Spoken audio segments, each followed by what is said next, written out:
जसं गठेत गठेत म्हणजे काय नेमकं माहीत आहे का? कारण गट म्हणजे आपली पोटाची पचनशक्ती. प्रत्येकाला माहिती आहे पोट जर चांगलं असेल तर सगळं चांगलं राहते. पोटाची तब्येत चांगली तर सगळं चांगलं आहे. आणि पोटाच्या तब्येतीमुळेच बाकीच्या गोष्टी होत राहतात. जसं आपण जे काही खातो, काय खायचं, कसं खायचं, किती खायचं याचा कधी आपण विचार केलेला राहतो का? कधीच विचार करत नाही. फक्त सकाळी जेवण करायचं, नाश्ता करायचा, किंवा मग कुठे बाहेर गेलं का बाहेर नाश्ता गरम गरम दिसतो तो खायचा. मग कुणी मित्र वगैरे भेटले तिथे काही घ्यायचं. त्याच्यामुळे खरंच आपलं पोट चांगलं राहणार आहे का? नाही राहणार. आणि त्यामध्ये स्पेशली म्हणजे आजचं जे खाणपान बाहेरचं आहे, हेल्दी आहे का? कुठेच हेल्दी नाही आहे. कुठेच काही अशा गोष्टी भेटत नाही का जे आपल्या शरीरासाठी महत्त्वाच्या आहेत, नाही का नाही? आणि जसं इथे आल्यामुळं आपल्याला कळालंय का गठेत काय राहते, मॉर्निंग न्यूट्रिशन काय राहते, सकाळची सवय आपल्याला कशा पद्धतीच्या बदलायला पाहिजे. तर खरंच इथून जर आपण सुरुवात केली तर आपलं आरोग्य खूप छान होऊ शकते. आता प्रत्येक घरामध्ये प्रत्येकाला प्रॉब्लेम आहेत. आज म्हणजे बीपीचा प्रॉब्लेम आहे, डायबिटीस आहे, गुडघ्याचे प्रॉब्लेम आहे, प्रत्येक प्रॉब्लेम आहे प्रत्येक घरामध्ये. मग हे प्रॉब्लेम होतात, हे कशामुळे होतात याचा कधी आपण विचार केलेला आहे का? नाही. कारण ह्या विचारच करत नाही का हे प्रॉब्लेम होत कसे आहे. तर याचंही कारण एकच आहे का आपल्या पोटाची तब्येत. जर आपल्या पोटाची तब्येत असेल तर सगळं चांगलं. जसं प्रत्येकाकडे गाडी आहे, 2 व्हीलर 4 व्हीलर प्रत्येक जण चालवतो. मग त्या गाडी चालवतो तर गाडीची सर्व्हिसिंग करतात तुम्ही 2 महिन्याला, 3 महिन्याला, 6 महिन्याला प्रत्येक जण सर्व्हिसिंग करतो. आणि तेव्हा गाडी आपली चांगली चालते. मग तसंच आहे आपल्या शरीराची जर सर्व्हिसिंग आपण केली तर शरीर चांगलं राहील ना. शरीराची सर्व्हिसिंगच केली नाही तर शरीर कुठून चांगलं राहणार आहे? त्यामुळे हे गठूंच्या माध्यमातून आपण आपलं शरीर चांगलं ठेवू शकतो. आता याच्यामध्ये पण गठेमध्ये काही स्टेप येतात. जसं सकाळी उठल्यानंतर आपल्याला काय करायला पाहिजे, जसं आपण म्हणतो का फॉर्म्युला, आपला हा फॉर्म्युला अप्लाय करणं खूप महत्त्वाचा असतो. पहिले तर ई म्हणजे एक्सरसाइज. एक्सरसाइज आपल्या शरीरासाठी खूप महत्त्वाची असते. किती जण एक्सरसाइज करतात? प्रत्येकाला माहीत राहते एक्सरसाइज शरीरासाठी महत्त्वाची आहे, पण आपण करत नाही. कारण जागाच आला नाही, मला वेळच भेटला नाही, किंवा मला कामं आहेत, अशा काही गोष्टी करतो. पहिला म्हणजे एक्सरसाइज करणं. मग एक्सरसाइजमध्ये तुम्ही झुंबा करा, योगा करा, व्यायाम करा, अशा भरपूरशा गोष्टी, सायकलिंग करा, म्हणजे हे करू शकतो. त्यानंतर जसं ई म्हणजे एक्सरसाइज झाला नसतो. घरात 10 लोक आहेत, 10 लोकांचा ॲटिट्यूड वेगवेगळा राहतो. आपले 5 बोटं आहेत, 5 बोटं सारखे नाही आहेत, तसा पण आपला ॲटिट्यूड राहतो. ॲटिट्यूड कधीच आपल्या बरोबर राहत नाही. कधी पॉझिटिव्ह राहतो, कधी निगेटिव्ह राहतो. हे कशामुळे होते? जसं आता सरांनी सांगितलं का जे आपले म्हणजे हार्मोन्स इनबॅलन्सिंग होत राहतात, तसं आपला ॲटिट्यूड बदलतो.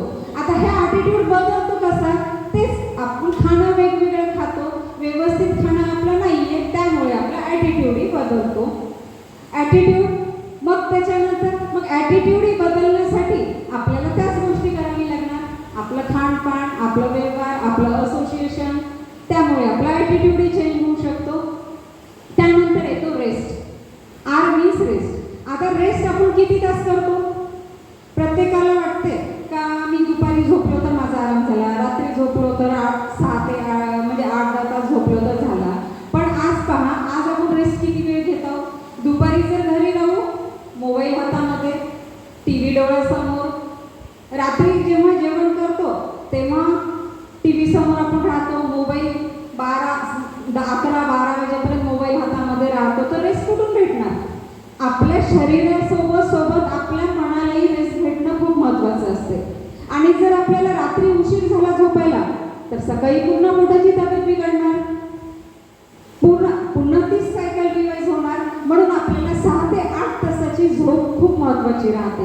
आणि जर 6 ते 8 तासाची जर झोप आपण व्यवस्थित जर घेतली तर तुम्ही सकाळी उठल्यानंतर तुम्हाला फ्रेश वाटते म्हणजेच आपलं पोट चांगलं होते. त्यानंतर येतं न्यूट्रिशन. N means nutrition. आता न्यूट्रिशन जेवणामध्ये आपण काय खातो, कसं खातो, किती खातो. जसं ताईने स्मूदी करून दाखवली, स्मूदीमध्ये प्रोटीन मिक्स केलंय. मग आपल्या शरीराला प्रोटीन किती पाहिजे? आज आपण आपल्या वजना एवढं प्रोटीन घेत आहोत का? आपल्याला लागणारे जसं विटॅमिन्स आहेत, मिनरल्स आहेत, फायबर आहेत, हे घेत आहोत का? जी आपली जेवणाची ताट आहे त्यामध्ये सगळ्या गोष्टी आहेत का? हे कधी आपण चेक केलंय का? कधी चेक करत नाहीये. आणि हे चेक करणं खूप आवश्यक आहे. जर तुम्ही ताट तुमची जर व्यवस्थित घेत असाल तर तुम्हाला कोणताच रोग होऊ शकत नाही. कारण रोग जर होत असतील तर कुठेतरी आपल्या जेवणामध्ये ह्या गोष्टी होत नाहीये. आता इथून जर 50 वर्षापूर्वी जर आपण पाहिलं तर आपले आजी आजोबा यांना आजार होत होते का? त्यांना ऍसिडिटी सुद्धा माहीत होती का? नव्हती माहीत. त्यांना गुडघ्याचे आजार माहीत होते का? नाही माहीत. डायबिटीस नाही. मग आताच हे आजार का होत आहेत? कारण आपल्याला जे जेवणातून भेटणारे पोषक तत्व आहेत ते आता भेटत नाहीये. आणि त्यांना सकस आहार भेटत होता तेव्हा, आणि तो आहार आज आपल्याला भेटत नाहीये. आणि म्हणूनच मी प्राऊडफुली सांगते का हे जे ॲम्बेशन न्यूट्रलाइट ब्रँड आहे ते आपल्यासाठी बेस्ट आहे. सकस पोषक आहार आपल्याला देतो. आणि यासाठी सगळ्यांनी एकदा बिग क्लॅपिंग करू शकतात. आणि हे जर न्यूट्रिशन आपण आपल्या आहारामध्ये घेतलं, आता प्रत्येक जण तर प्रत्येक गोष्टी नाही घेऊ शकत. जवळपास इथे 175 ब्रँड आहे आणि 175 प्रोडक्ट आपण घेऊ शकत नाही. पण जे आपल्या शरीराला लागू शकते, जसं प्रोटीन आहे, विटॅमिन मिनरल्स आहेत, जसं आज गट हेल्थसाठी म्हणलं तर स्पेशली एक टॅबलेट आलेली आहे प्रोबायोटिक. फायबर, त्रिफळा म्हणजे आम्लकी, विविताकी, हरिताकी, हे एवढं सुद्धा जर तुम्ही घेतलं तर आपली गट हेल्थ चांगली होऊ शकते. सकाळी जेव्हा आपण पाणी पितो उठल्यानंतर, पाणी साधं पाणी पिण्यापेक्षा जर गरम पाणी केलं आपण 1 ग्लास, त्यामध्ये 1 चम्मच फायबर टाकला, 1 चम्मच प्रोटीन टाकला, आणि सोबत जसं सोप किंवा सांबर किंवा मेथ्या यांचं एक चूर्ण केलं आणि ते 1 चम्मच त्यामध्ये मिक्स करून जर तो 1 ग्लास जर सकाळी पाणी पिलं तर आपली सकाळची जे गट हेल्थ राहते, म्हणजे पोटाची प्रक्रिया राहते, पचनाची प्रक्रिया राहते, ती चांगली होऊ शकते. मग आपण एवढं सुद्धा करू शकत नाही का? फक्त ॲड काय करायचे त्यामध्ये फायबर आणि प्रोबायोटिक. आणि प्रोबायोटिक ही आपल्या शरीरासाठी खूप महत्त्वाची राहते. कारण आज आपल्या शरीरामध्ये बॅक्टेरिया जवळपास म्हणजे 100 ट्रिलियन पट बॅक्टेरिया शरीरामध्ये राहतात. काही गुड बॅक्टेरिया राहतात, काही बॅड बॅक्टेरिया राहतात. मग त्या बॅक्टेरियाला आपल्याला चांगलं ठेवण्यासाठी प्रोबायोटिक घेणं आवश्यकच आहे. मग प्रोबायोटिक आपण बाहेर कुठून घेणार? आपण दही तेवढं खातो का? आंबवलेले पदार्थ तेवढे खातो का? नाही खात ना. मग त्यापेक्षा जर प्रोबायोटिक 1 टॅबलेट जर घेतली तर ते काम आपलं ती टॅबलेट आपल्या शरीरासाठी करू शकते. सोबत फायबर. आता फायबरयुक्त आपण फळं खात नाही किंवा डाळी खात नाही किंवा मग जे काही कडधान्य आहे ते आपण खात नाही, तर मग फायबर 1 चम्मच फायबर आपण एका ग्लासमध्ये घेऊ शकतो. त्यामुळे आपली जी गट हेल्थ आहे ती चांगली होऊ शकते. सोबत प्रोटीन आता आपल्या वजना एवढं प्रोटीन आपल्याला घेणं आवश्यक राहते. मग किती प्रोटीन आपण घेत आहोत? जर समजा ताईचं वजन जर 60 kg असेल तर 60 ग्रॅम प्रोटीन घेणं आवश्यक आहे. पण ताई जेवणातून घेत आहेत का? हा विचार आपण कधीच करत नाही. आपण स्वतः पण विचार करत नाही आणि आपल्या फॅमिलीमध्ये पण विचार करत नाही की आपल्या मुलं किती घेत आहेत, आपली पत्नी किती घेत आहेत, आपल्या घरातले जेवढे काही मेंबर हे कशा पद्धतीने घेत आहेत. कधीच ह्याचं कॅल्क्युलेशन करत नाही. आपण पैशाचं कॅल्क्युलेशन प्रत्येक ठिकाणी करतो, पण हे खाण्यातून जेवढे विटॅमिन मिनरल्स फायबर्स हे जातात याचं कॅल्क्युलेशन कधीच कुणी केलेलं नसतं. पण मला तरी वाटते का प्रत्येकाने ह्याचं कॅल्क्युलेशन करणं खूप आवश्यक आहे. आणि याचं जर कॅल्क्युलेशन केलं तर निश्चितच प्रत्येकाच्या घरामध्ये कोणतेच आजार येणार नाही. आज कॅन्सरचं प्रमाण वाढत आहे. आज कॅन्सर का होतो? कॅन्सर का मोठा आजार आहे का? काहीच नाही मोठा आजार. तुम्ही तुमची खाण्याची पद्धत चेंज करा, कॅन्सरलाही तुम्ही पळून लावू शकता. आज असे आजार म्हणून कोणताच आजार असा मोठा नाहीये. फक्त आपली खाण्याची पद्धत चेंज करणं महत्त्वाचे आहे. आपण काय खातो, किती खातो, कसं खातो, आपलं असोसिएशन कसं आहे,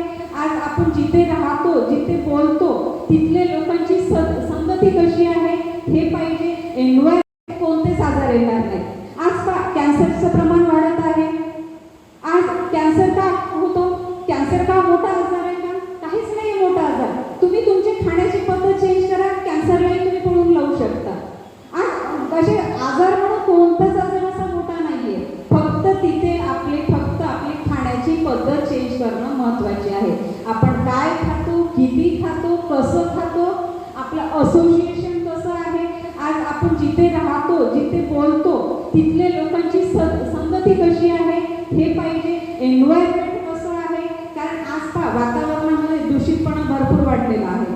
आज जसं पाऊस येऊन राहिला, ऊन निघत आहे, आजार भरपूर वाढलेले, व्हायरल इन्फेक्शन भरपूर वाढलेले. मग अशा वेळी आपल्याला काय घ्यायला पाहिजे? विटॅमिन सीचा सोर्स वाढवायला पाहिजे. आपल्याला माहीत राहते, पण आपण विटॅमिन सीचा सोर्स वाढवलाय का जेवणामध्ये? नाही वाढवलाय. जर विटॅमिन सी जर वाढवले तर आपल्याला हे बॅक्टेरियल इन्फेक्शन होणार नाही. मग म्हणून फक्त ह्याच्यासाठी एकच करणं आहे, आपल्याला आपल्या खाण्यापिण्याच्या पद्धतीमध्ये बदल करणं.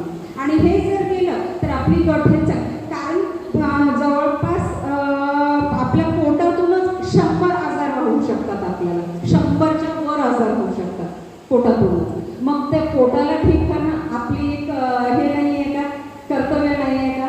मग आज जे फास्ट फूड आहे, आज आपल्या घरामधले मुलं मुली भरपूरसे फास्ट फूड खात आहेत आणि जास्तीत जास्त आजार स्त्रियांना होत आहेत, मुलींना होत आहेत. आज जसं PCOD आहे, PCOS आहे, मोनोपॉज आहे, प्री मोनोपॉज आहे.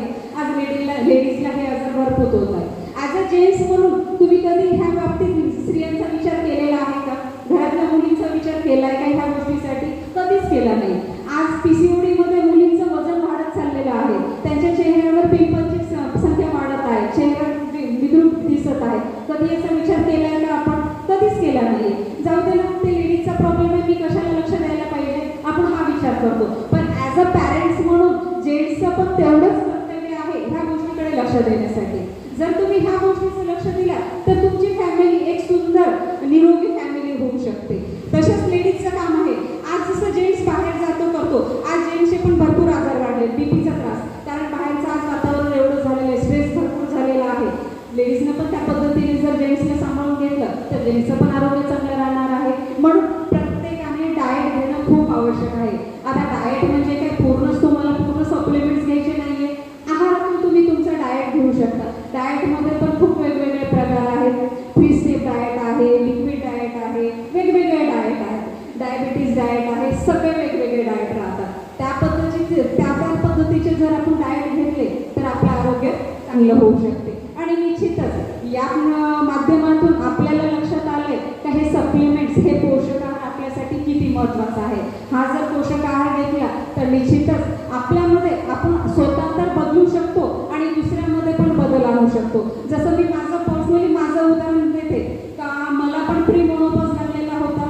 मी ट्रेनरशी म्हणजे डायटिशियनशी पण कनेक्ट झाली, हॉस्पिटलला पण गेली, पण माझा प्री मोनोपॉज फक्त 3 महिन्यामध्ये क्लिअर झाला.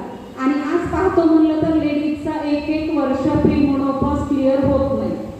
फक्त इथे कशामुळे? डाएट आणि ह्या सप्लिमेंट्समुळे. म्हणजे एवढी जादू आहे. माझ्या मुलीला जवळपास एक असा आजार झाला होता 8 महिन्यापासून. डॉक्टरनी सुद्धा त्याचं निदान लावलं नव्हतं. 8 महिन्यापासून आम्ही झुंज देत होतो हॉस्पिटलची, पण काहीच नाही झालं. पण तिला रिझल्ट आला फक्त ह्या सप्लिमेंट्समुळे.